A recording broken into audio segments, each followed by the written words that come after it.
ஒரு உணவின் பெயரை சொல்லி ஒரு சமூகத்தை அவங்கள வந்து அடிச்சு கொல்றாங்க கண்ணு முன்னாடியே. உங்க பெயர் சொல்லுங்க. என் பேர் சத்தாம் ஹுசேன் சார். இல்ல எதுக்காக இந்த பேரு? இதுதான் பாஜகவுடைய ஒரு நிமிஷம் சூழ்ச்சி. உங்களை பத்தி கேட்கல கேள்வி உங்களுக்கு வரல அமைதியா இருக்கீங்க.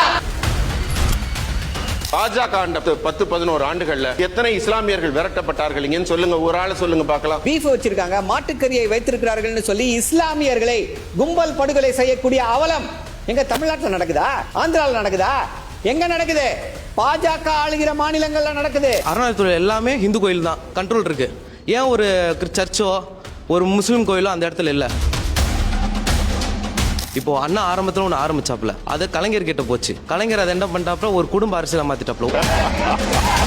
எஸ் ஆர் நோன்னு என்ன பதில் சொல்ல வைக்க முடியாது. கேள்வி மட்டும் தான் நீங்க கேட்கலாம். பதில் வந்து எப்படி சொல்றது நான் தான் டிசைட் பண்ணுவேன். எங்களுக்குள்ள இந்த பிரிவினை அரசியல் எதுக்கு சார் வந்து முன்னிறுத்துறீங்க? அது எங்களுக்கு புரியல. நீங்களே சொல்லாத போது அரசு வந்து சதாம் ஹுசேன் பாதிக்கப்படுவார், அதனால அங்க நீங்க விளக்கேற்ற கூடாதுன்னு அரசு சொல்லுது. இந்து சமய அறநிலையத்துறை சொல்லுது. நீங்க சொன்னீங்க ஜமாத் ஆட்கள் அமைதியா இருக்காங்க, தமிழக அரசு தான் வந்து எல்லாமே நிறுத்தினாங்க அப்படின்னு. உயர் நீதிமன்றத்துல அவங்களும் ஒரு மனுதாரரா இருக்காங்க. தீர்ப்பே மத பதற்றத்தை ஏற்படுத்துவது போல் உள்ளது என்பதுதான் தமிழ்நாடு அரசுக்கு பிரச்சனை. பிள்ளையார் கோயில தீபம் ஏற்றக்கூடாதுன்னு போல இந்த வழக்கு புதுசா ஒரு இடத்த காமிச்சு இந்த இடத்துல ஏற்றணும் அப்படிங்கிறப்போ அரசுனுடைய நடவடிக்கை எவ்வாறு இருந்திருக்கணும்? அங்க இருக்கிற ரெப்ரஸன்டேட்டிவை கூப்பிட்டு வாங்க தம்பிங்க வாங்க, நீங்க வந்து உட்காரு, என்ன பிரச்சனை உனக்கு, ஏன் பிரச்சனை, இது இப்படிதான் தீர்வுன்னு சொல்ல வேண்டிய கடமை அரசுக்கு இருக்கா இல்லையா? ஒரு நீதிபதியை இம்பீச் பண்ணும் 100 எம்பிக்கள் போயிருக்காங்க. 100 எம்பிக்கள். இதுதான் மதவாதம், இதுதான் பிரிவினைவாதம். இது எப்படி தெரியுமா இருக்கு? ஆடு நனைதுன்னு ஓன அழுது கதையா இருக்கு சார்.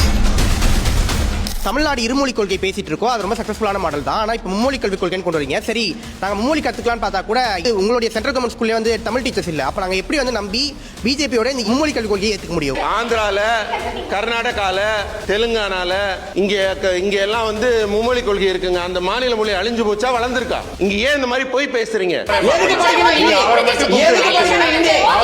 எதுக்கு படிக்கணும்?